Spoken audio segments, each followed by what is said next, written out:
एक तू सच्चा तेरा नाम सच्चा अनंत। पृष्ठ 292।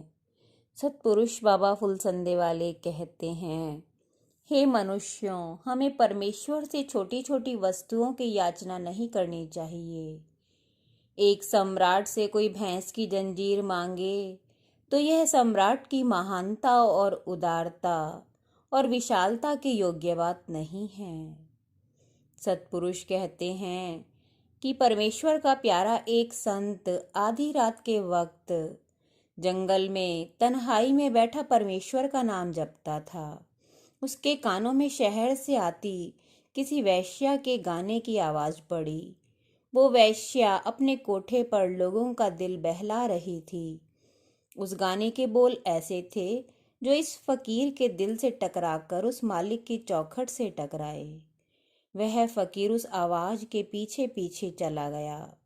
सुनसान शहर गली चौराहों को पार करके तवायफ के कोठे पर पहुंचा। अचानक से वो गीत रुक गया। उस नाचने वाली रक्कासा को बड़ा अचंभा हुआ कि एक फकीर बुजुर्ग जो उस मालिक की बंदगी में दिन रात लगा रहता है, उनका मेरे कोठे पर आधी रात में आने का क्या मकसद हो सकता है। फकीर बोला, गाओ बेटी गाओ, हम तुम्हारे गाने से खुश हैं। तुम्हारे द्वार पर ये जो शराबी और दुनिया के चाह वाले लोग बैठे हैं, ये तुम्हारे अल्फाजों को गलत करके सुनते हैं। हमने तुम्हारे गीत को मालिक के दर तक पहुंचा दिया है। परमेश्वर तुमसे खुश है। बताओ, हम तुम्हारे वास्ते क्या दुआ करें? कुदरत से तुम्हें क्या चीज़ दिलाएं? जो कहोगी वही चीज़ दिला देंगे। वो तवायफ हंसी और बोली, ए फकीर, तेरे तन पर वस्त्र तक ढकने को नहीं है। कई दिन का तू भूखा लगता है। तू मुझे क्या दिलवा सकता है? मेरे पास क्या कमी है? यदि तू मुझे दिलाना ही चाहता है तो वो शय मुझे दिलवा जो मेरी किस्मत में नहीं है। फकीर बोला, बेटी, तू फकीर की आजमाइश कर रही है। फकीर अगर कुदरत से जिद लगा दे तो वो चीज भी तुझे सुबह मिल जावे जो सैकड़ों जन्मों से भी तेरे भाग्य में न थी। फकीर दुआ करके चले गए। तवायफ ने उस बुजुर्ग फकीर की बातों का ख्याल न किया। सुबह हुई। उसने दरवाजा खोला।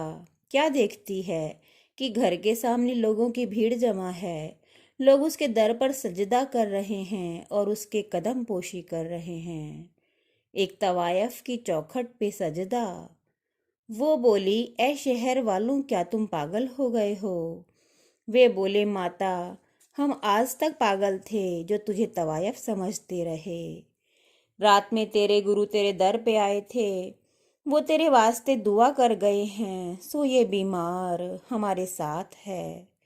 तू इसके सर पर हाथ रख दे ताकि ये ठीक हो जावे। तवायफ ने बहुत मना किया परंतु वे ना माने। तंग आकर उन मरीजों के सर पर उसने हाथ रख दिया। जिसके भी सर पर वो हाथ रखे वो ठीक हो जाए। शहर में कोहराम मच गया।